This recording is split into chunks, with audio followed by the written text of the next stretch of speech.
Good afternoon, everyone. My name is Temitope Etibo. I am a PhD student at the Cell Biology of Viral Infection Lab, headed by Marie-Jo Amori at the IGC Gulbenkian, Instituto Gulbenkian de Ciência, Portugal. Elio Sucena. Elio is the former director of the IBB PhD program at the IGC here in Portugal, and is the group leader of the Evolution and Development Lab, where he explores the interface between the fields of evolution, developmental biology, and physiology. Currently, his research group focuses on immune function with the aim of dissecting its proximal and ultimate mechanisms. Today, we'll be presenting on how the larva got its fly, the co-option of immune mechanisms in the evolution of metamorphosis. Over to you, Elio. Thank you, Etibo.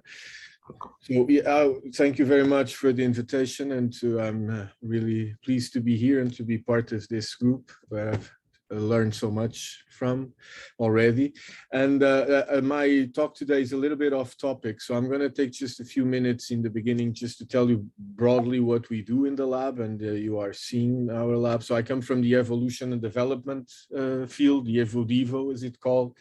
As you all know, it's a field that basically wants to relate genotype and phenotype and basically try to bridge evolution and development together by giving a more comprehensive and certainly more mechanistic vision and integrated vision of how this genotype to phenotype map can be created and executed. And somewhat in the last years, we've derived these principles and this idea of what somewhat is called integrative biology, I guess, or organismal biology, or whatever you want to call it, to the realm of the more specific area of immunity, and still working with Drosophila, which has always been my focus model system, and basically use this sort of conceptual framework and apply it to that specific question. And namely, what we end up doing in a way is basically, again, try to relate phenotype to genotype, but asking questions that regard specifically immunity responses in Drosophila.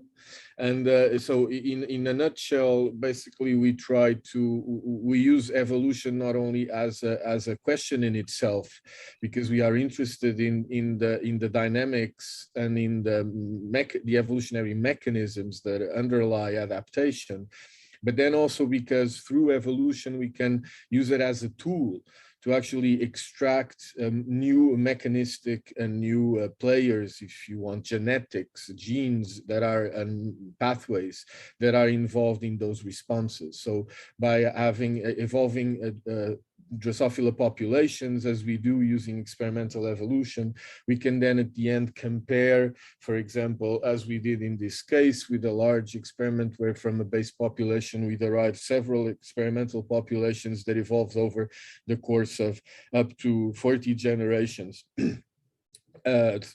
Exposed to different types of selection regimes, all of them involving pathogens, so all of them basically pushing for some sort of immunological response at the evolutionary scale from these different populations. What we have, the idea here was just as much to study the evolutionary process itself, but also so that at the end of it we could identify by comparing the different populations, the evolved and the control populations, what had been the genetic players that would underlie the differences that such adaptation generated across these populations. So basically what you are doing effectively is identifying genes that have a role in immunology or in some sort of response that translates into a higher capacity of these populations to react and to survive in face of a pathogen.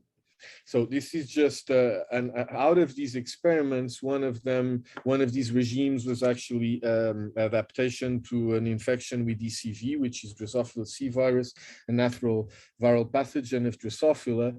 And I just wanted, because my talk today is a bit off topic, to actually by introducing end this introduction of the lab with some things that we've already published a while ago, but which are basically one paper where we show that actually the role that Wolbachia played in the adaptive process that this population exposed to DCV virus had. And this is a paper in collaboration with Luis Teixeira, in a paper that was published already 6 years ago, God, in PLOS Genetics. And then a follow-up paper, which I also think would be interesting to you guys. I mean, just again, it's just an excuse to pretend that I still do something with symbionts, I guess. With Wolbachia in this case, where we had a second round of adaptation of that population after clearing Wolbachia. And what we show is that actually the same levels of protection that we had it before with Wolbachia can then be regained by the host itself on its own. And what I like about these two papers, and the reason why I bring your attention to them, is that I think that these are, to my knowledge, still, I mean, again, I'm sorry if I'm being a bit arrogant, but I do think that these are still two of the best examples I know out there of actually experimental evidence of something that could resemble the concept, or experimental validation of the concept of the holo genome and the holo symbiont. So this relationship between Wolbachia and Drosophila here with regards to their capacity to overall contribute to this fight against this viral infection is, I think, here pretty well established from experimental point of view, and not as much as from a strictly descriptive or conceptual perspective, as is usually the case when we are discussing this holobiont concept. But anyway, so again, I'm sorry if this comes across as a bit like self-publicity, but I do like these two papers, even if they're mine. I'm sorry about that. So without more ado, just let me then go to the main topic of the day, which, like I said, is actually a bit off topic. It's not really about symbionts, but it's about the work of Caterina Nunes, that you can see here, a former PhD, now doing her postdoc at Imperial in London, where she's basically established that the immune let's say, warfare of the host of Drosophila, in this case again, has been co-opted by the Metamorphosis developmental program, and I'll try to convince you of that going through her great work. So as you know, there's insects actually constitute a huge number of the described species on the planet, half of them pretty much, and amongst these insects, the majority of them are actually holometabolic, which are basically the insects like Drosophila that go through a complete metamorphosis, and as we all know. And there are two other types of insects. So the ametabola, the ones that don't go through any sort of transformation, in which just the animal always has the same body plan and just grows. And as sort of an intermediate stage, which are called the amemetabola, where there is actually an infant stage that somewhat is still not completely fully developed adult. And I mean, it varies a bit, so let's just keep it more generically as an intermediate thing between a full complete metamorphosis and no metamorphosis at all. And actually the idea is that ancestrally this amemetabola was at the basis of the evolution of the holometabola. So the most successful group of the insects that contains Drosophila, the holometabola, derived from a hemimetabolan ancestor. It's still unclear what the homology relationships are between the different stages. It's still a matter of debate, but it's pretty firm that it's from a hemimetabolan insect that holometabola derive. Now, we know quite a bit about how these different transitions between these stages, namely between larval, pupa, and adult, how these things arise, or between larva, nymph, and adult in the hemimetabolan. And there's plenty of comparisons one can make, but one obvious one has to do with the shared hormonal control of these two types of developmental progressions from these two groups of insects, and the role of two main enzymes in this, ecdysone and juvenile hormone. And you can appreciate here this comparison with a developmental time for the two types of insects, and the behavior and several peaks of expression of these different enzymes, and the way they combine with one another and the way they are triggered actually are sensed by the developmental program as the transition periods between these different phases in development.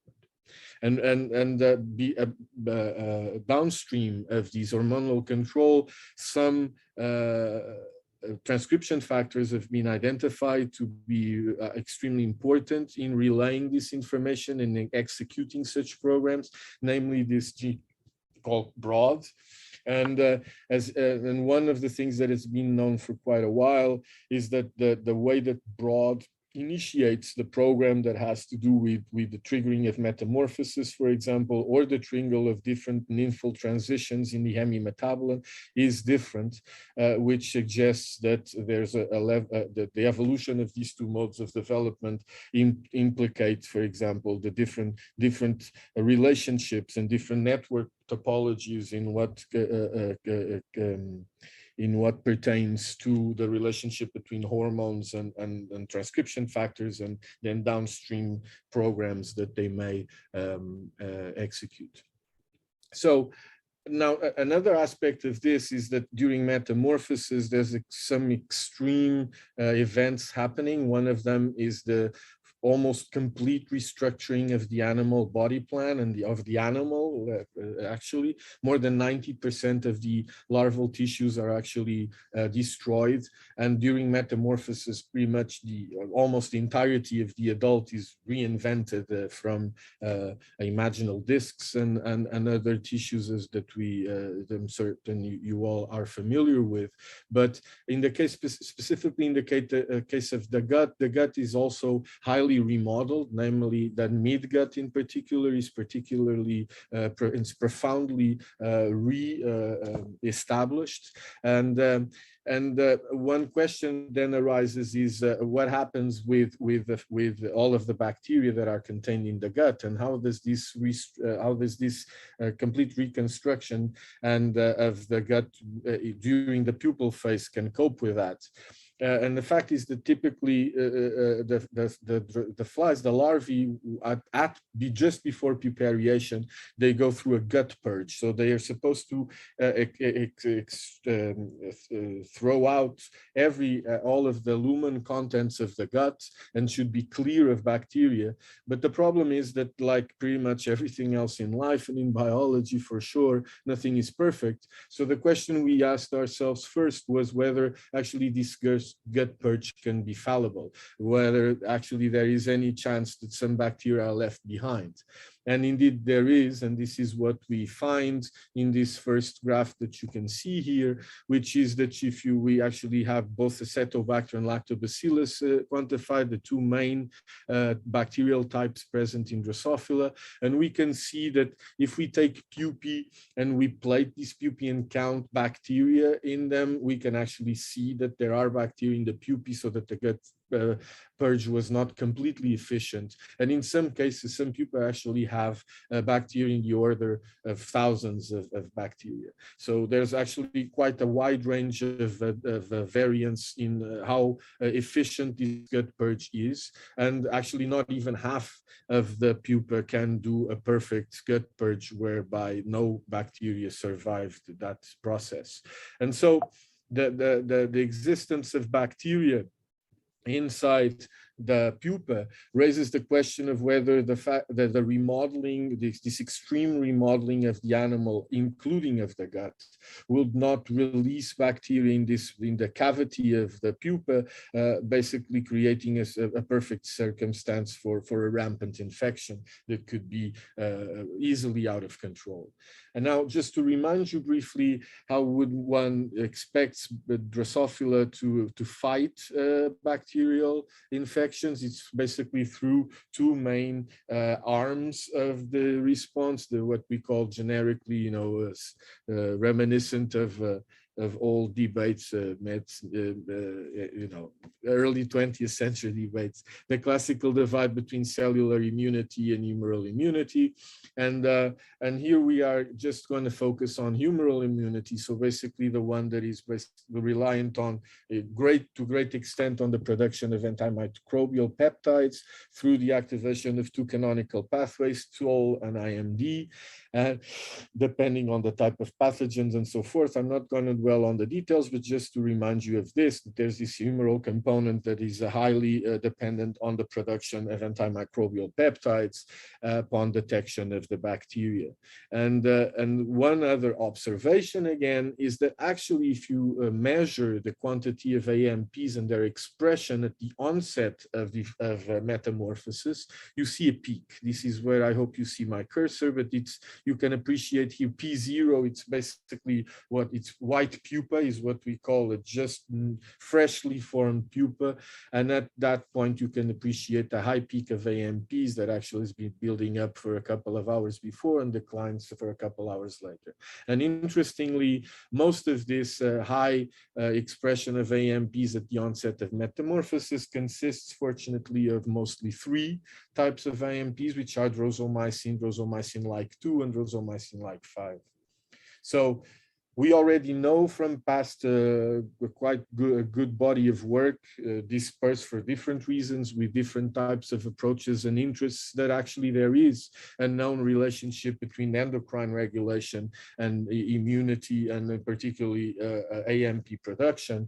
And so putting all of these evidence together, all of these observations that I've just shared with you, the hypothesis that we raised was that evolution of a preemptive immune mechanism through the co-option of the immune system by the hormones that played metamorphosis would have occurred in evolution.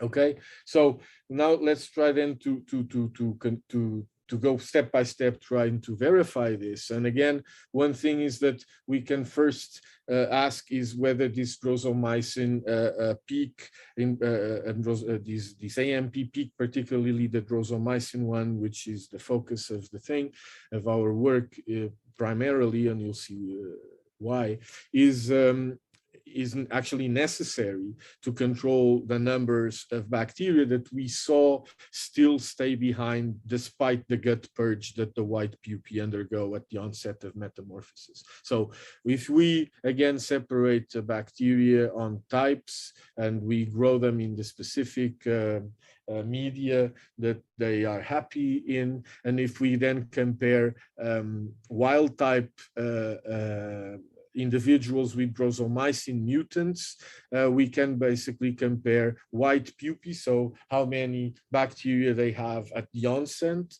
which is again a measure of how imperfect the gut purge may have been. And then we do the quantification of these bacteria again at the end of metamorphosis in the ferret adults, so in the adults just about to eclode. So this is going to tell us how the numbers of bacteria have progressed throughout metamorphosis in the presence or in the absence of drosomycin, that is to say, of that peak that I showed you before, a part of that peak. And so what I'm going to show you in the next couple of slides is basically a quantification of the number of bacteria present in white pupa, so P0 here, or ferret adults.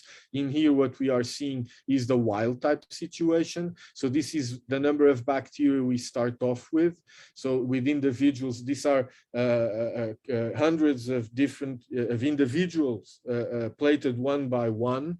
And here we have a proportion of how many of them have zero bacteria in the tens to the hundreds, hundreds to the thousands, and thousands to the 10,000s categories. And what you see between these two graphs that already is visually apparent, but is quantified here in these plots that you see, is that how many individuals exist in each of these categories, and how this evolution between P0 and the ferret adult is occurring. And to simplify your appreciation of these data and these statistics here, the general idea is that when we look at these graphs, if you have a negative slope, it means that you have a decrease in bacterial loads between the time points, between P0 and ferrets.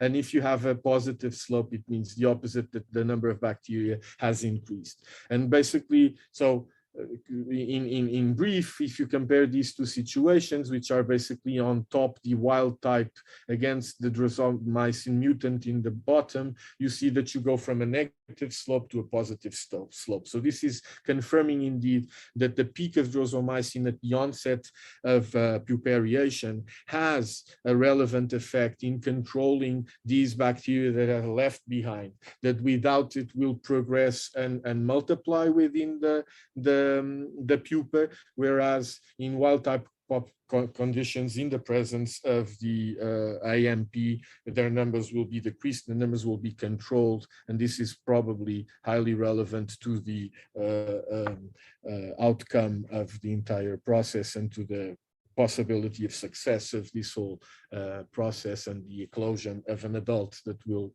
continue to multiply. Now, the question would be then whether this Drosophila peak that we just saw does have a role in controlling bacterial within the pupal case, whether this is actually a peak that has been triggered by the presence of the bacteria or not. And so for that, we basically compare germ-free with normal flies, and we quantify the expression of Drosophila with qPCR under these two conditions, again, in the transition between L3 and P0, so just before and after the gut purge. And so what we see is that we have an increase, the same increase in between the two conditions. So the peak is not changed by the fact that bacteria are absent, which basically tells us that the peak of AMP or Drosophila in this case is independent of the presence of the bacteria, which is further confirmed by the fact that that peak also does not change in the absence of DIF, which is the dedicated transcription factor that would activate Drosophila expression under a canonical activation of the immune response through detection of the bacteria. So there's no change. DIF is irrelevant. We don't need a canonical detection and activation system as typically is known. And the presence of the bacteria is also irrelevant because even without it, the peak still remains, which basically confirms that this is actually inbuilt into the developmental program and is not anymore a question of detection of the pathogen. So the peak that is necessary to control bacteria in the pupal case as a result of imperfect gut purge has been co-opted into the general metamorphosis program. And so by that, the question then is, if it is so, then it should be regulated by ecdysone. That's pretty much everything else in that developmental transition. So the next step was to check precisely how the ecdysone plays a role in this. And so if we express an ecdysone dominant negative receptor form on both the fat body and the hemocytes as the two putative main sources for the AMPs, we see that the peak disappears. So basically without ecdysone signaling in these two tissues, there's no longer Drosophila expression. And with that loss of expression, you see again a loss of the control of the bacterial numbers in the pupil case, so which again is detectable here by the positive slope when comparing P0 and the ferret adult situation, as I showed you before.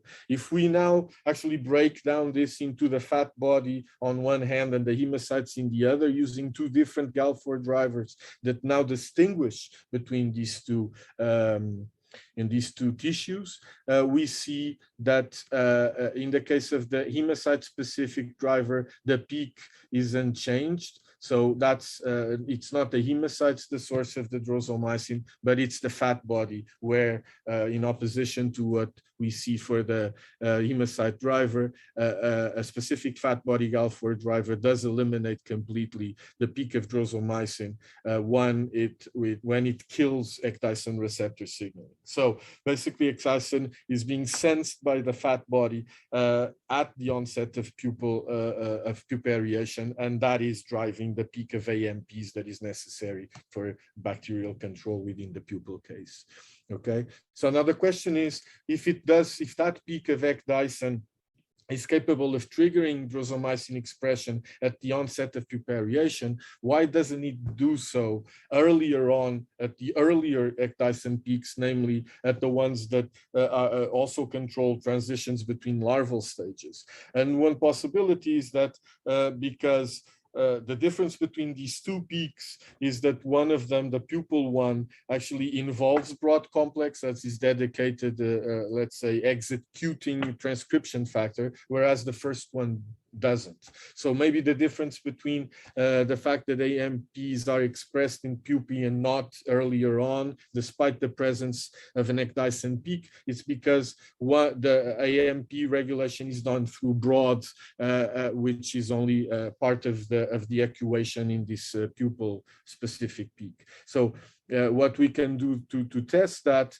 is basically to again comparing what we saw with the driver for the fat body when we kill the ecdyson receptor, and now do that by we show that we can rescue that loss of expression of drosomycin when we kill ecdyson receptor signaling in the fat body, if by killing the ecdyson receptor we also express the downstream broad Z4 activator. So here we recover the peak of AMPs by sort of ectopically or short-circuiting the process by, on one hand, killing the upstream ecdyson receptor signaling, but then coming downstream and activating the transcription factor that it would have activated if it were there. And indeed, you can recover the peak, showing that broad is sufficient to do that, and therefore it's probably an ecdyson broad AMP logic that we are observing here, and that provides specificity to this transition to pupariation, unlike the previous peak during the larval stages. Okay, so I think I'm running a bit late, but if I'm allowed 5 more minutes, I'll try to rush through this. Just if you could round off. Yeah? If you could round up. Okay, just give me 3 minutes more, which is okay. So yeah. So what the question then was, let's wrap it up for drosomycin here. Then I told you, however, there was 3 AMPs involved in that peak. There was drosomycin like 2 and drosomycin like 5 as well. So what we did again next was to test these other 2 using the same logics and the same types of approaches. And what we find is that, again, they're both highly independent of bacterial presence, again, comparing germ-free with non-germ-free conditions. We show that, again, if you use the driver that uses fat body and hemocytes, it doesn't affect the expression of any of these different AMPs. So this was a little bit disappointing, because now neither of these AMPs depended on the same type of process that we had just established for drosomycin. So we had to look elsewhere. And of course, the gut was our first object or first suspect. And now if we do the same types of experiments we did before by killing ecdyson receptor signaling specifically in the gut and measuring its effect on the AMP productions, we see the loss of the drosomycin-like 2 contribution at this transition. So what we show here then is, again, in a very rapid, way, is that ecdyson signaling is actually required as well for the drosomycin-like 2 part of the peak, but that is not now driven in the fat body, but rather in the gut. We did a specific killing of the drosomycin-like 2 there to show that the dectizin regulates the local production of drosomycin-like 2 in the gut. And finally, we killed the drosomycin binding sites on the broad locus. The broad binding sites on the drosomycin locus, and showed with that you could basically affect the expression of drosomycin as expected. Not completely, but this difference here, the fact that this doesn't go to 0, can be maybe explained by the presence of bacteria, so that there's a dual contribution of this. So we need to repeat this experiment in germ-free conditions. So this experiment is still a bit preliminary, but we don't see any effect on drosomycin-like 2, and we even see an increase in drosomycin-like 5, which may suggest, again, as an hypothesis and a preliminary conclusion, that there might be compensatory mechanisms between these different AMPs. When one is absent, others may compensate, and there might be a transcriptional regulation of this, which is to be proven. So in a nutshell, we show that there is a systemic response through drosomycin and the fat body production of this AMP that is dependent on ecdyson signaling through broad. We show that drosomycin-like 2 is actually involved in that peak, has its origin in the gut. So suggesting that there's a multi-layered response in this immune syndrome that is associated to pupariation, that connects a systemic fat body determined production of AMPs with a more local drosomycin-like 2 gut specific response, which is interesting in itself, I think.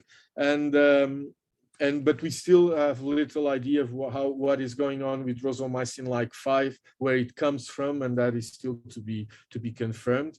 And yeah, and I'm sorry to have rushed through this in the end. I hope you could still follow. Again, I would like to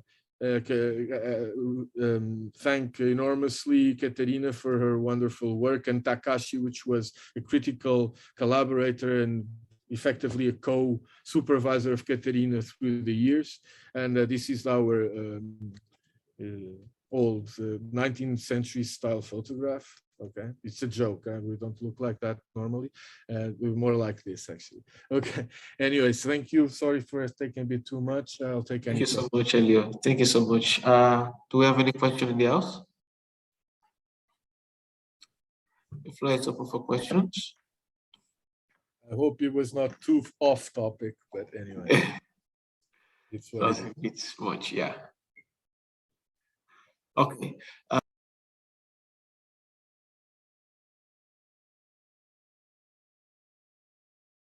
Thank you so much, Elio, for your talk. Thank you so much. It was quite educative.